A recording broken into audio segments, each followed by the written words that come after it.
Good evening, everybody. Thank you so much for being here tonight for the Q&A for the film Somewhere with No Bridges, a documentary feature film by Charles Frank, who is here with us. My name is Judy Laster. I'm the founder and director of the Woods Hole Film Festival, and this Q&A is part of the 29th Woods Hole Film Festival. This film is sponsored by the Cooperative Bank of Cape Cod and MVY Radio, and we thank them. And we could not produce this festival without the support of many people, including all of our sponsors, our grant funders, our donors, and you, the audience who watches the films. This year's festival is a little bit different. Traditionally, we have an 8-day event that happens from the last Saturday of July through the first Saturday of August. In Woods Hole, we have many venues. The streets are buzzing with people. We have filmmakers here from all over. And this year, as with everyone else, in the middle of March, all of a sudden we realized that the ability to produce a multi-venue live and in-person event was probably not going to happen. And so we had a couple of months to figure out how to keep the Woods Hole Film Festival happening and to transition to making it a virtual event. So this year's festival goes from now through August 1st. We have 187 films on our streaming platform, and we have daily filmmaker chats, live Q&As with the filmmakers here on Zoom. We have panel discussions, workshops, music, and tonight we have Kim Moberg a little bit later on. She'll be over on Facebook streaming. And it's been an amazing opportunity in some ways. I didn't know whether the virtual world would be one that we could recreate the feeling and essence of the Woods Hole Film Festival, but we've tried as much as possible to do that. And so we're very thankful that you're here with us tonight as well. Just a couple of housekeeping rules. Charles and I are going to talk for a bit about the film. If you have a question, feel free to type it in the chat or the Q&A. And we will bring that question in a little bit later on. And this Q&A goes for about 45 minutes. So without further ado, Charles Frank, thank you very much for being here tonight. Thanks for having me. Yeah. Actually, where are you right now? I'm actually in Portland, Oregon right now. Oh. Yeah. One of those people. Yeah, I just moved here. Great. So, yeah. So, tell us a little bit about, for not everyone may have seen the film. Yeah. So tell us a little bit about the film, the backstory, who you are in relation to Richie, why you decided to make this film now, and sort of as we spoke about earlier, the style that you chose to make the film. Just let's hear a little bit about that. Yeah, so the film is largely about a relative of mine, Richie Medeiros, who was a widely loved fisherman on Martha's Vineyard in this small kind of fishing community. And in 1999, when I was 5 years old, he went overboard on his boat and went missing, and the whole island sort of went into shock and tried to find him. And unfortunately, he passed. And I never had the chance to really know him, but going to Martha's Vineyard, spending a lot of time on Martha's Vineyard. My dad was born and raised at Martha's Vineyard, was raised with this fisherman, Richie. I've heard stories about him my whole life, and the film is sort of like an ode to his spirit. And it's a celebration of his life and who he was, but still sort of is on the island through a lot of the friends and family that knew him. Yeah, it's not really a straight ahead biography. Stylistically, sort of why did you choose to make it the way you did? And describe the style, if you don't mind. Yeah. It's not a straightforward biography of him as a person. There are endless stories, that people have told me about him. Like, it seems like there's just an unlimited amount of stories on the island. Everywhere we went, someone would have a Richie story. And there was a point where we were like, oh, we could just kind of like make a collection of these stories. But in a way, it felt like that wasn't totally capturing his essence entirely, because there's another quality to his presence on the island today, which is just the way that he makes people feel still, like just sitting down with someone that was really close with him.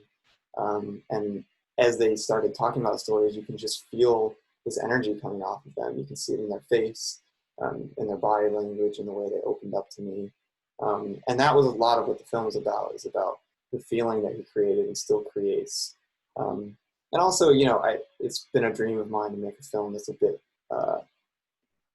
more lyrical and kind of meditative, and creates a space for audiences to sort of sit with and maybe project their own stories or their own feelings into that space. So, this film provided that opportunity. You did that really well. So tell us about, so you made this film with one other person, right? There was a team.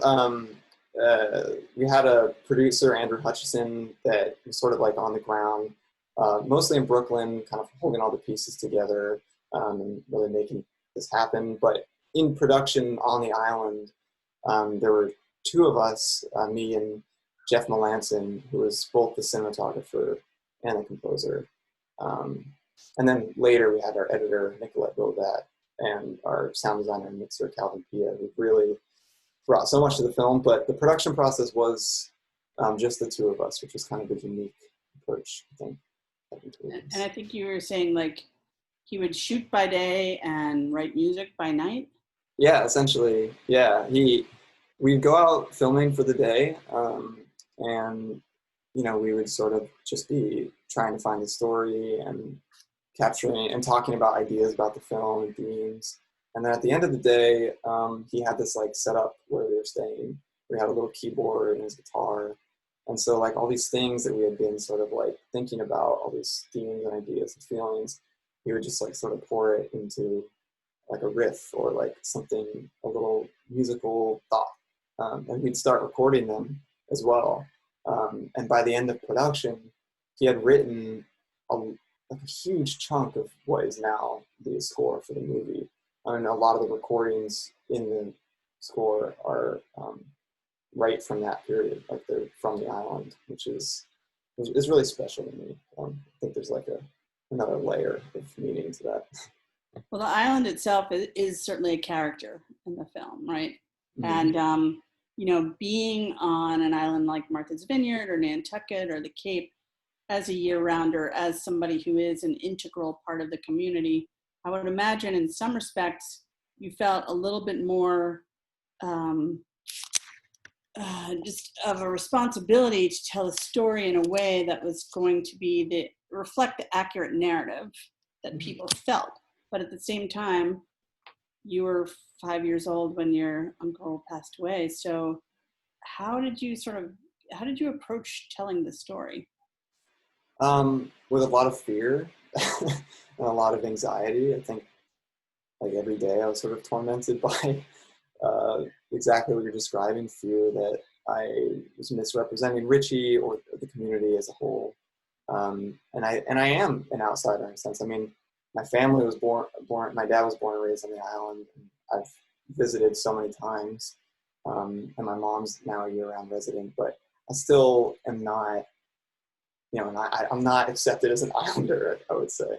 And so, yeah, I felt a lot of responsibility about that. And I think all I could do is just try to be aware of it. And I would talk about it every day with Jeff. I would also talk about it with my cousin Ben. And he's probably annoyed how much I talked about it.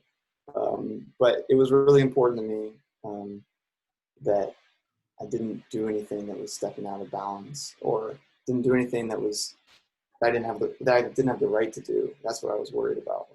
Like, do I have the right to dredge up these old memories? Do I have the right to potentially bring people to a painful place?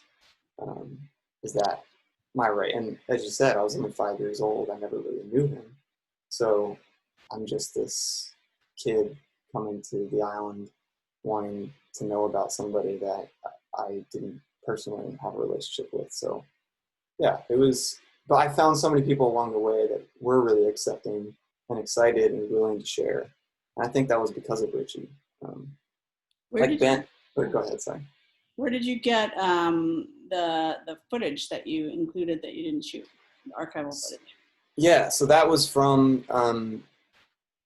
Susie, who's Richie's wife, and uh, Richie's son Ben and daughter Elise. That's all their family footage, and they sort of allowed me access to that and their personal collection of photos as well. And so even just like they handed me 60 hours of home video, and they allowed me to just watch all of it. We watched all of it, and that is such an intimate, vulnerable thing, I think, to do, and it also is a very trusting thing to do.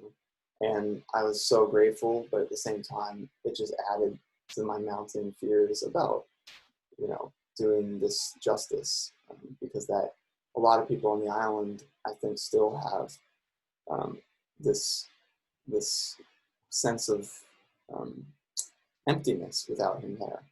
And so 20 years later, making this film is exciting, but I think also, there's a lot of people that are want to make sure that he's represented right, which is totally fair.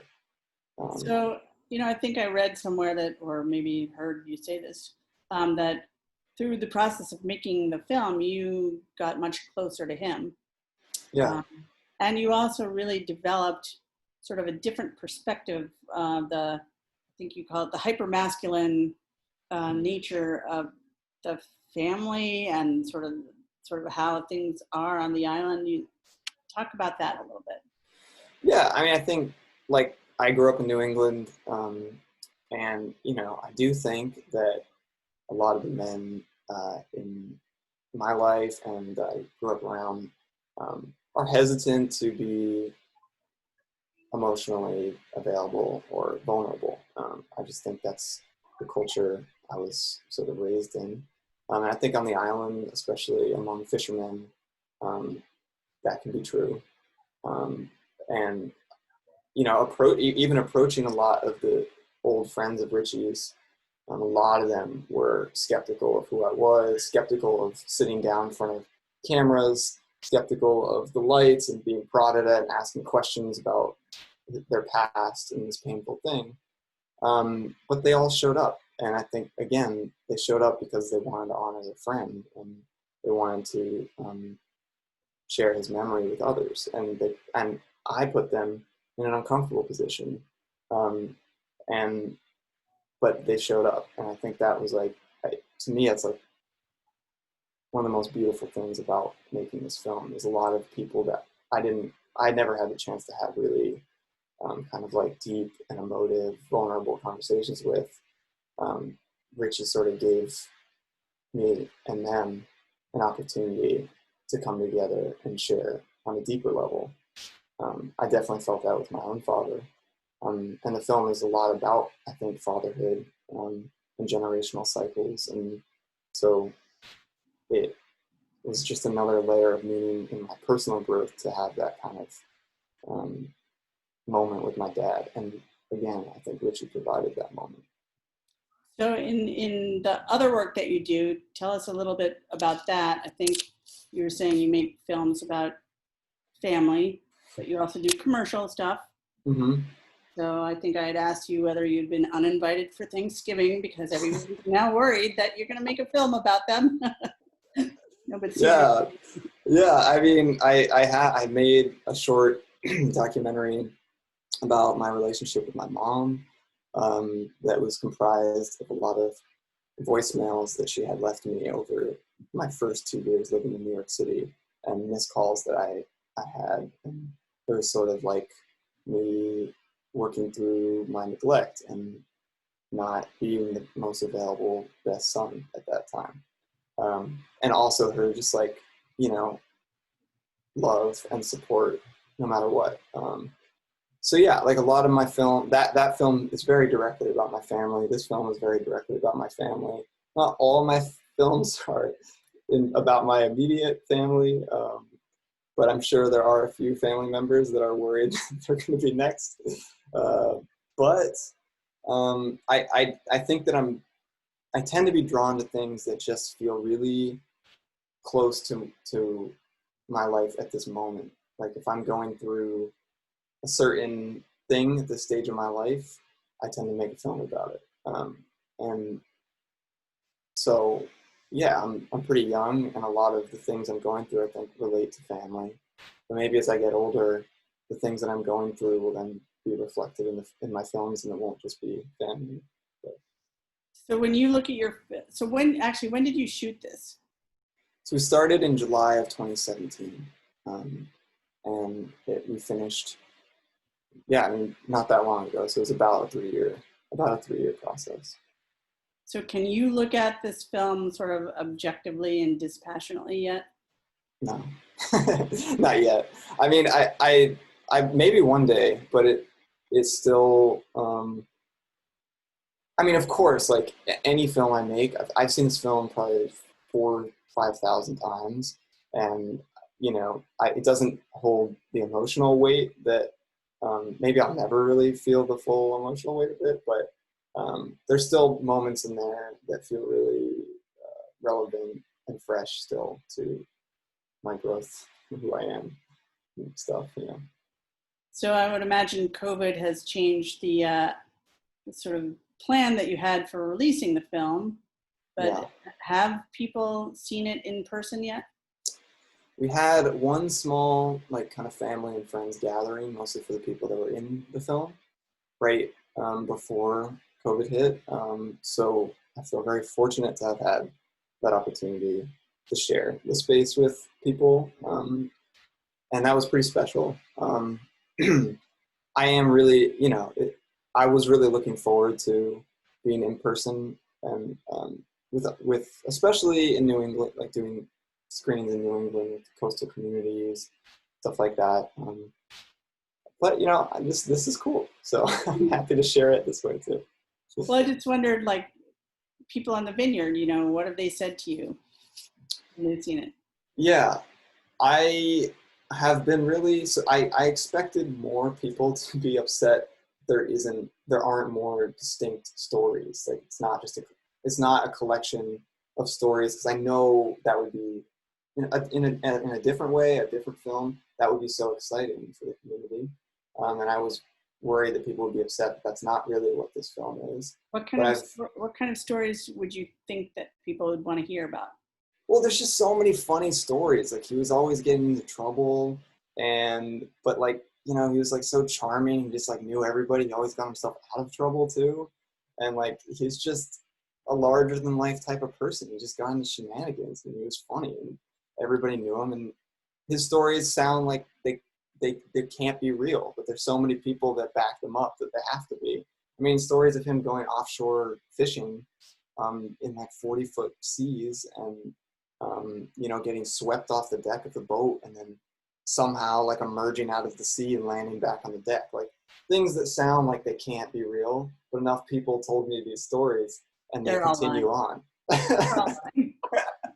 Maybe.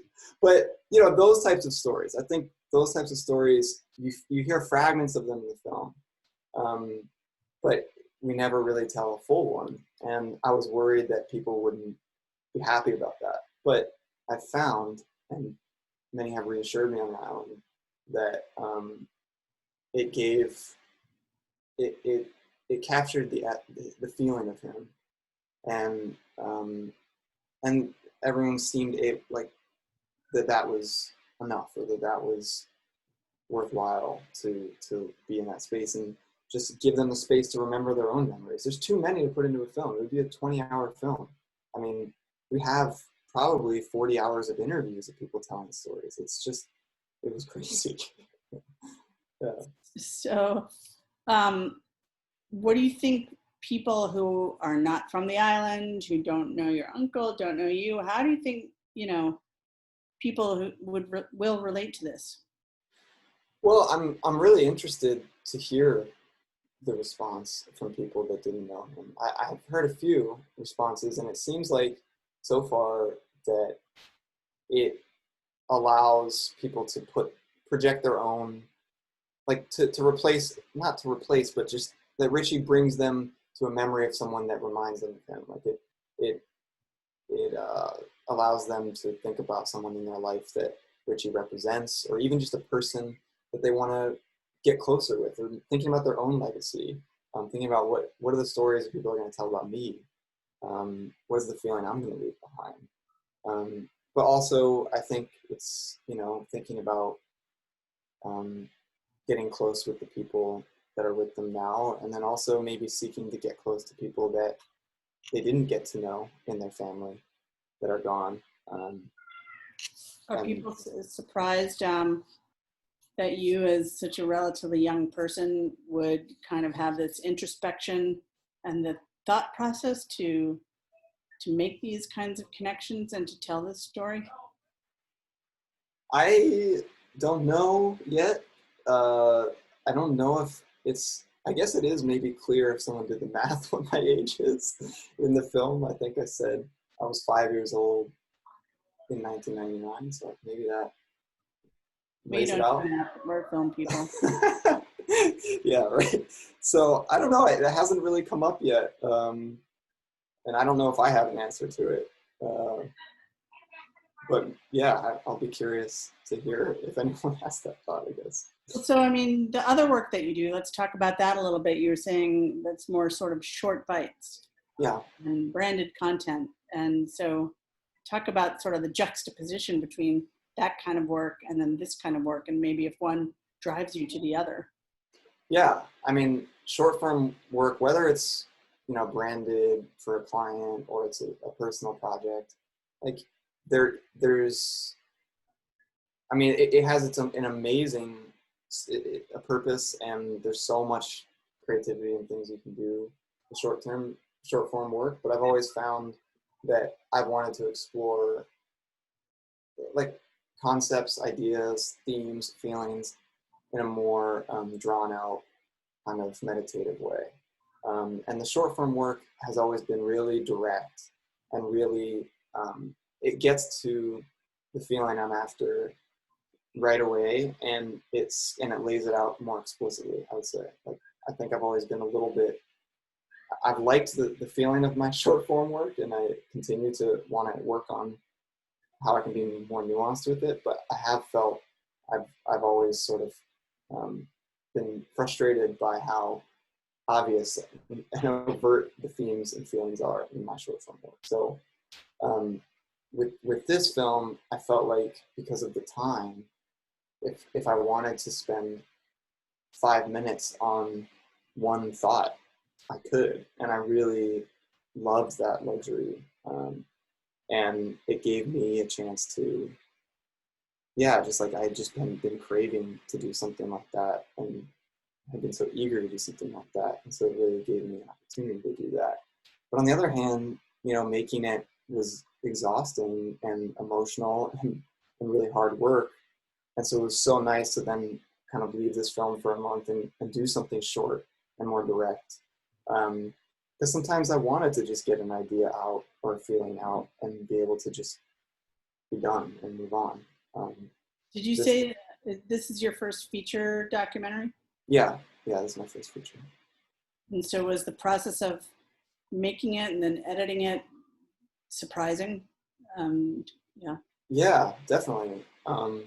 It took a lot more determination than I could have imagined, because there were so many times, every day, every hour probably, I was doubting if we had something here, if anyone would like it, if we had, are these feelings things that other people will feel? Am I alone here? Just lots of doubt. And it took a lot of me sort of just, and the whole team sort of just believing in it, even at the lowest times, and pushing through. So we all held each other up in moments that felt like, what are we doing? This is crazy. But I loved that we made it. And looking back, it's like one of my most fond journeys I've ever been on. Like, it was amazing. I loved doing it. So, I don't want to turn to the sort of mechanics of filmmaking, but oftentimes people talk about how hard it is to raise funds, to get films made, and how you put together sort of a plan for a film before you even start shooting. a documentary. Sometimes we have impact campaigns. But did you sort of apply those kinds of basic filmmaking thought processes to this film? I don't think so. I think that it. I applied for a lot of grants, and I didn't get any. I think I applied, maybe for 10 or so, and I struggled because as I would write about the film, it was changing as we were going. I mean, it was really a weird, unique process because we started in such an unknown space. And, we had one idea of what we thought the film was going to be, and it emerged as something totally different. And it also is a tough thing to pinpoint. Like, I don't know if there could be an impact campaign around a film like this. I'm not sure what you would say the impact is in a really practical way. I think, it maybe invokes or inspires a certain type of reflection, but I don't know if that qualifies as, it's hard to say why now with a film like this, frankly. But I feel very fortunate to have been supported in the journey, even through this unknown journey, by our production company, Voyager, who also, we do commercials and branded films that help sort of us carve out the time and space and resources to do projects like this.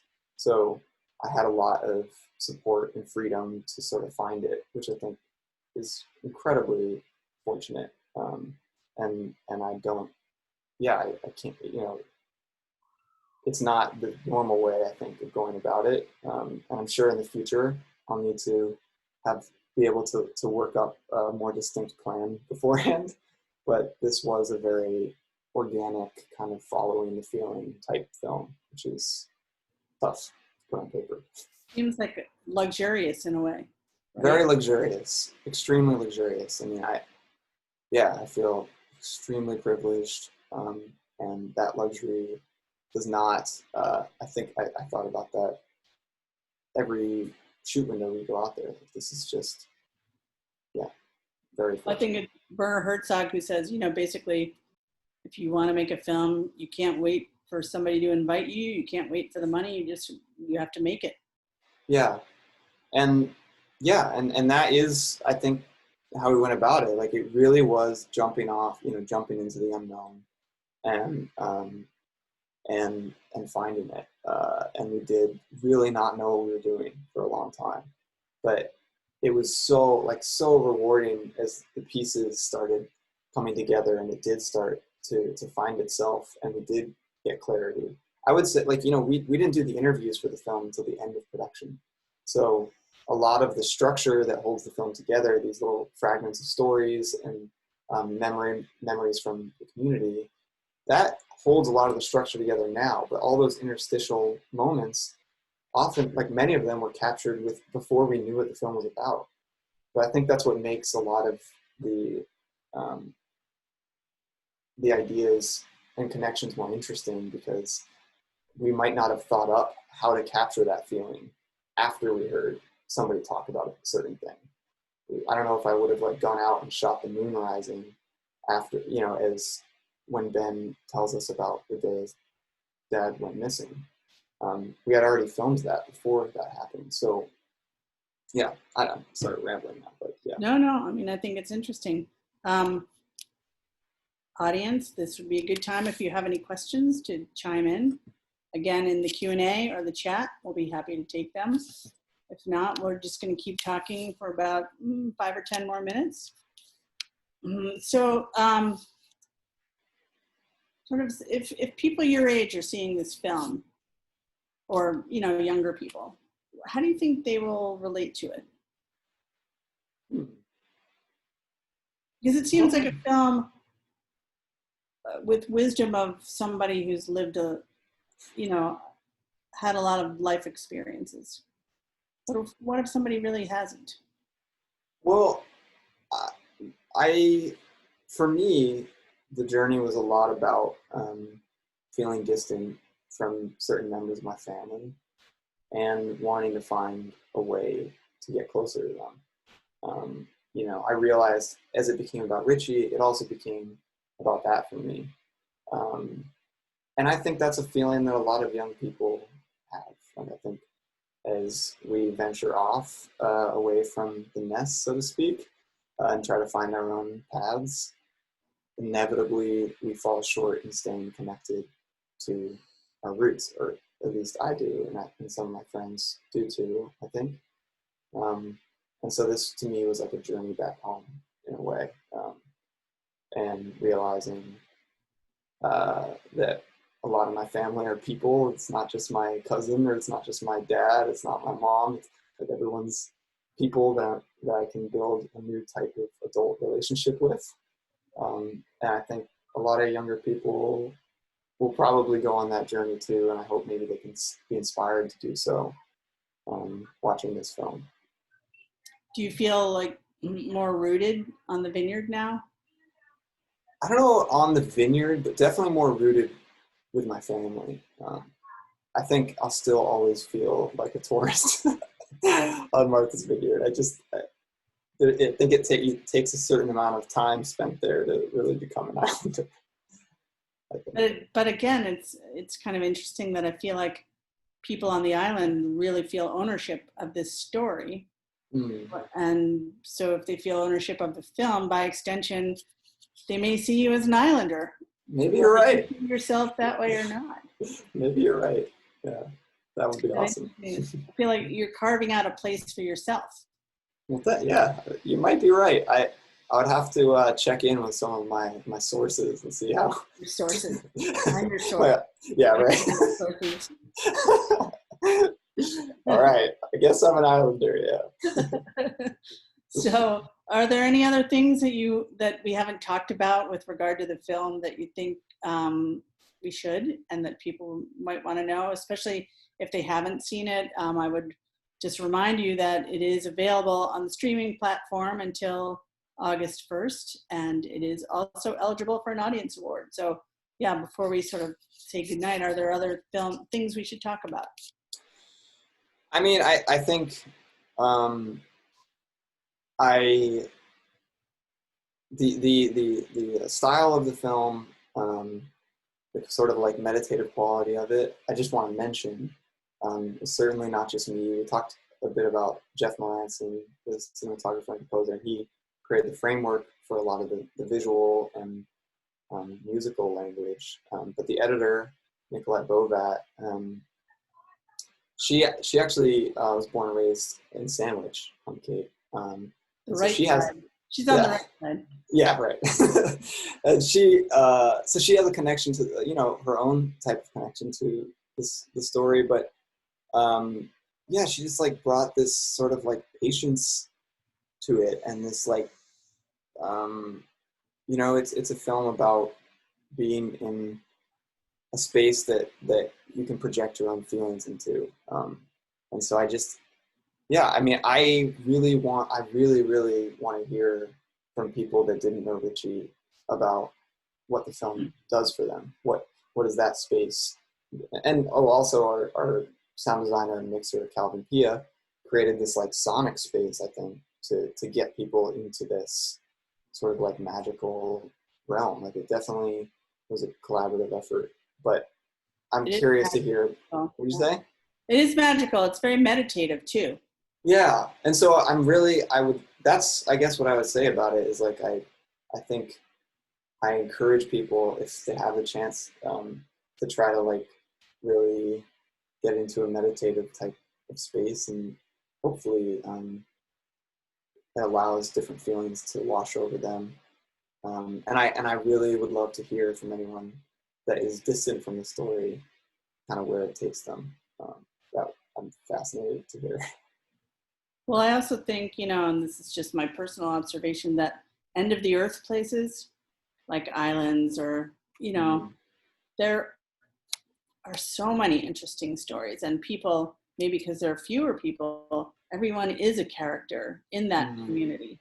And I wonder, like, if Richie had been in, you know, a city, would it be the same situation? I mean, he would be the same person, but would he have had the same impact on people in this way? I had this conversation with Richie's son, Ben, and we kind of argued about it because I said just what you're saying. I said, I think this place is special that it creates these types of bonds and these like cements these memories and there's these strong connections.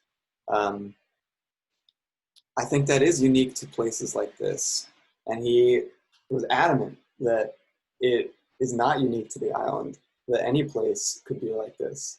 So I don't know. I agree with you, but it's interesting to me that Ben doesn't see it that way. So we do have somebody says, thank you for making this beautiful work, Charles. It made me want to call my mom. Oh, that's nice. That is so nice. But see, that's the thing, we talk about, would there be an impact campaign? Well, maybe that's the wrong way to phrase it, but I think this film will be very impactful on many people. In many ways, you may not even know yet or anticipate, just because the emotional honesty that's in this film, and the personal relationship to you, I think is unusual. It takes a lot for somebody to put themselves out there, put themselves in a film too. So I'll be very curious, and we'll want to know more as the film gets seen, like what happened, where is it going? I mean, the other thing I think that's really great about this film is it's sort of timeless. So it's not like it's just going to have sort of a circuit and then it'll be gone. Yeah. It's going to get discovered in its own time, over a period of time. Well, thank you. That makes me excited. I'm glad to hear that. Yeah. So who's next in your family? What's the next film? I don't know. I'm going to have to make a list and start figuring it out. Well, we hope that your next film you'll be bringing back here as well. And unless there are any other questions by anyone, I again want to thank the Cooperative Bank of Cape Cod and MVY Radio for sponsoring the screening. And Charles, thank you so much for being here, and stay safe out there in Portland. It's a little bit kooky these days out there. Yeah. It would be a little bit nicer if you were here on the vineyard or Woods Hole, but since you're not, have a great time out there. And thank you, everybody. Thank you so much. Yeah, thanks for showing the film. Absolutely. Good night. Bye.